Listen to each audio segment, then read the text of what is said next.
आपने देखा कि जो सरकार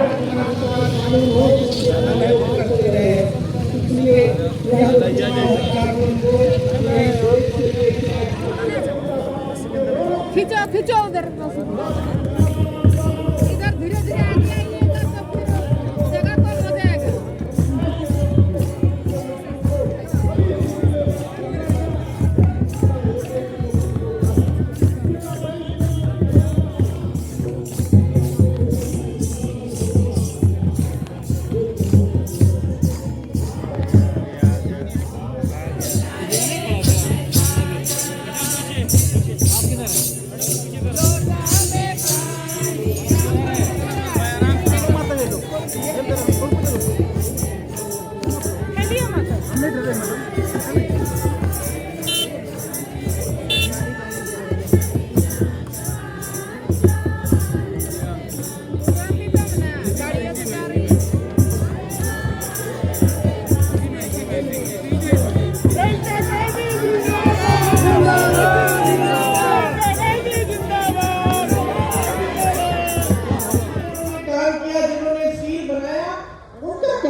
उनके बारे में आप पूछ नहीं रहे हैं। तो जब मैंने शुरुआत की अपने भाषण की, तो मैंने अपनी राजनीति की नींव की बात की, लोकतंत्र की नींव की बात की। क्यों? क्योंकि आज जो राजनीति देश में हावी है वो सच्ची राजनीति नहीं है बहनों और भाइयों, वो सिर्फ सत्ता लेने के लिए है। और जो राजनीति इस देश में सालों के लिए चल रही थी, जिनके आपने मिसाल देखे, पंडित जवाहरलाल नेहरू ने जो जो स्थापित किया आपके रांची में, जितने बड़े इंस्टीट्यूट, जितनी चीजें स्थापित की, ये क्यों की? इंदिरा गांधी ने अगर देश सेवा की, देश के लिए शहीद हुई, 33 गोली खाई, देश के लिए क्यों किया? राजीव गांधी शहीद में क्यों हुए? और सिर्फ मैं अपने परिवार के बारे में नहीं कह रही हूँ, बहुत ऐसे नेता रहे। मनमोहन सिंह जी को देखिए, देश के लिए जीवन समर्पित रहे, देश को कैसे आगे बढ़ाया, अर्थव्यवस्था को असली मायने से मजबूत किया। वो राजनीति आजकल नहीं चल रही है देश में। आजकल सिर्फ सत्ता को किस तरह से हासिल करना है, किस तरह से बटोर के रखना है। चाहे हमें जहाँ पे चुनाव जीतकर कोई और पार्टी जीत गई है और सरकार बन गई है, चाहे हमें उस सरकार को धन बल से तोड़ना हो, उसके विधायकों को खरीदना पड़े, 100-100 करोड़ देके खरीद लेते हैं, सरकार गिरा देते हैं, लोकतंत्र के बारे में सोचते भी नहीं, जनता ने किसको चुना वो सोचते भी नहीं, कुछ भी कर लेते हैं सत्ता के लिए। चाहे फिर आपके मुख्यमंत्री की तरह मुख्यमंत्रियों को चुनाव से पहले जेल में डाल देते हैं, फर्जी मुकदमे डाल के, फर्जी बयान लेके जेल में डाल देते हैं, क्योंकि ताकि वो ठीक से लोकतंत्र के तहत चुनाव न लड़ पाए। या फिर कांग्रेस पार्टी के खाते बंद कर देते हैं कि एक पैसा खर्च ना पाए, ताकि वो भी चुनाव ठीक से लड़ ना पाए। सारी ऊपरी राजनीति है, हल्की है। आज हमारे प्रधानमंत्री आपके सामने आते हैं तो महंगाई का शब्द उनके मुंह से नहीं निकलता, बेरोजगारी का शब्द मुंह से नहीं निकलता। पूरी दुनिया में सबसे ज्यादा बेरोजगारी, और आप प्रधानमंत्री हैं, इतना बड़ा पद है, इतना तो आदर कर लीजिए जनता की कि इस बारे में बात तो करें। 10 सालों से सरकार चला रहे हैं, क्या बातें करते हैं आपके सामने आकर कि कांग्रेस पार्टी एक्सरे मशीन लाएगी, आपके मंगलसूत्र चुराएगी। गुजरात में भी उन्होंने कह दिया कि अगर आपकी 2 भैंस हैं तो कांग्रेस पार्टी आपकी 1 भैंस चुरा लेगी। तो जहां मैं जाती हूँ मैं कहती हूँ अपनी बहन बांधो, मैं आ गई हूँ। वो अलग बात है कि अगर मुझे खींचनी पड़ी तो फिजिक आएगी भी नहीं मेरे साथ। मोदी अनपढ़ है। बात ये है, हम हंस रहे हैं,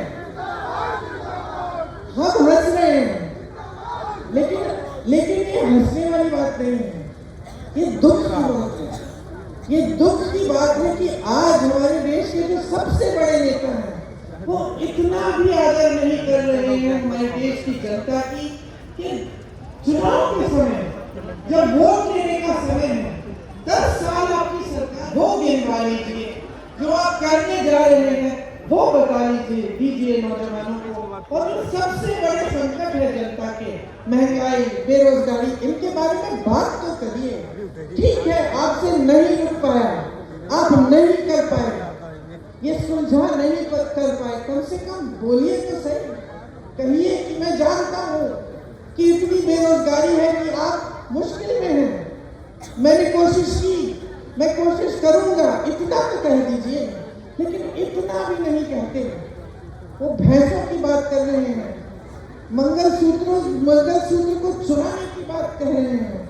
कभी इंटरव्यू देते हैं तो जो 10 सालों से उनकी राजनीति रही है, धर्म की राजनीति, जिस आधार पर उन्होंने हर एक भाषण दिया है और आज भी चुनाव में रोज रोज दे रहे हैं, उस पूरी राजनीति का खंडन एक इंटरव्यू में कर डालते हैं कि अगर मैं हिंदू मुसलमान की बात करता तो मैं इस देश के प्रधानमंत्री बनने के लायक नहीं होता। खुद कह रहे हैं, खुद कह रहे हैं। तो इसका मतलब क्या है बहनों भाइयों? इसका मतलब है कि जो राजनीति आपने की जीवन भर, जो आपकी विचारधारा रही है, जिस आधार पर आप 2 चुनाव जीत कर रहे हैं, उसका आपने खंडन कर दिया, उसको आपने एक इंटरव्यू में नकार दिया, तो आप उस पर भी नहीं खड़े हो पा रहे हैं, तो अपने वादों को क्या खड़े होंगे? जो आपका आधार है उस पर तो खड़े हो जाइए। राहुल गांधी जी अपने आधार पर शुरू से खड़े हैं। 4000 किलोमीटर की यात्रा पैदल कन्याकुमारी से कश्मीर तक करते हैं, मणिपुर से मुंबई तक 4000 किलोमीटर और करते हैं, क्योंकि वो अपने आधार पर खड़े हैं, वो इस देश की लोकतंत्र को मानते हैं, वो इस देश के संविधान के लिए कुछ भी कर डालेंगे इसको बचाने के लिए, और वो पहचानते हैं कि लोकतंत्र में जनता सर्वोपरि है, जनता को झूठ नहीं बोला जाता, और अगर जनता को झूठ बोलेगा कोई नेता तो लोकतंत्र उसे सबक सिखाएगा। वो समझते हैं इस बात को। और मैंने ये अपनी आधार की बात क्यों कही, यहाँ से क्यों शुरुआत की मैंने भाषण की, क्योंकि एक गहराई होनी चाहिए नेता में। नेता में जो पद संभालता है उसमें एक गहराई होनी चाहिए, उसमें एक श्रद्धा होनी चाहिए अपने देश के प्रति, अपनी जनता के प्रति। और वो श्रद्धा बोली में सिर्फ नहीं प्रकट होनी चाहिए, वो श्रद्धा अपने कार्यों में प्रकट होनी चाहिए। आप वादा करेंगे जनता को कि 2 करोड़ रोजगार मिल जाएंगे सबको, तो आप उस वादे पे खड़े उतरिए, यही जनता की मांग है। अगर आप कहेंगे ईमानदारी से काम करें, जनता की जो समस्याएं उसकी बात करें, उनको सुलझाएं। कुछ इतना बड़ा नहीं मांग रही है जनता आपसे, लेकिन इस पर भी मोदी जी खड़े नहीं उतर सकते। उनके हर वादे को देखिए, एक वादा नहीं रखा उन्होंने। सिर्फ चुनाव आने के समय धर्म की बातें, यही मंगलसूत्र की बातें, यही भैंस चुराने वाली बातें। तो क्या है फिर हम? तो जनता क्या बेवकूफ है? आप बताइए, क्या समझते हैं? आप नौजवान हैं, वोट डालने जाएंगे, सुन रही हैं ध्यान से मेरी बातें। आप बताइए, आपको क्या चाहिए? आपको चाहिए एक राजनीतिक पार्टी और एक नेता जो आपकी गहराइयों को समझे, जो लोकतंत्र का आदर करे और जो दिन रात आपके लिए काम करे, आपकी समस्याओं को हल करने के लिए। यही चाहिए ना। तो जब आप संकट में हैं तो कम से कम सुनवाई होनी चाहिए। यहाँ देश भर के किसानों ने आंदोलन किया 2 साल पहले, आप सबको याद होगा, सबने देखा टीवी पे। दिल्ली के बाहर सारे बैठे हुए थे लाखों किसान, दिन रात उनकी यही मांग थी कि हमारी सुनवाई हो जाए। मोदी जी, जो 3 कानून आप लाए हैं हमें नहीं चाहिए, ये हमें बर्बाद कर देंगे, आपके खरबपति मित्रों को आगे बढ़ाएंगे, हमें बर्बाद कर देंगे, ये कानून नहीं चाहिए।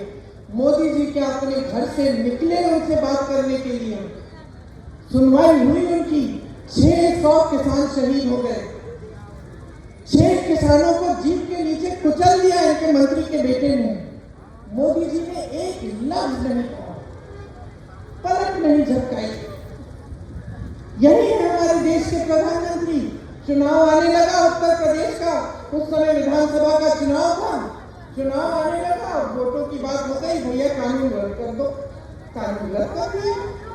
तो जब कानून चुनाव के लिए रद्द हो सकते थे, तो जब 600 किसान शहीद हो रहे थे, तब क्यों नहीं किए रद्द आपने? क्योंकि गहराई नहीं है।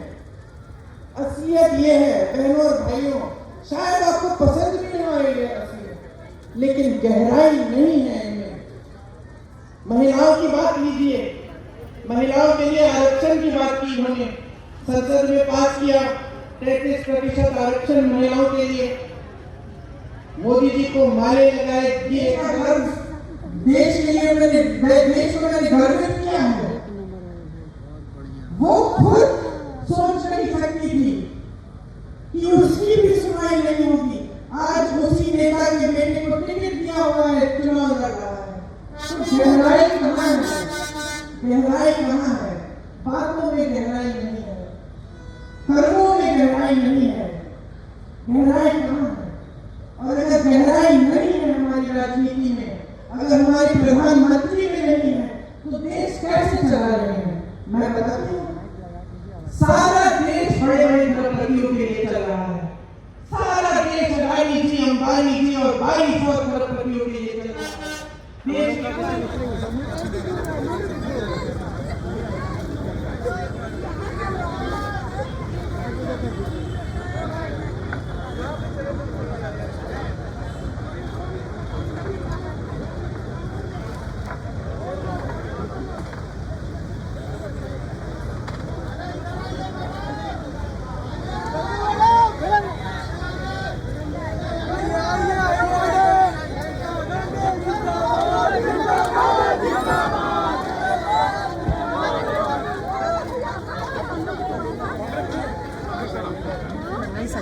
कांग्रेस के राष्ट्रीय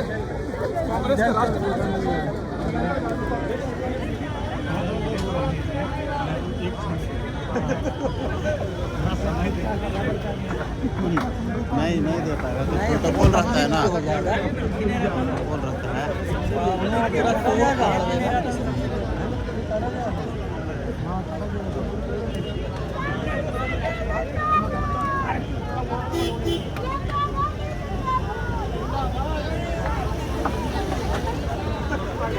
प्रियंका गांधी जिंदाबाद। जिंदाबाद।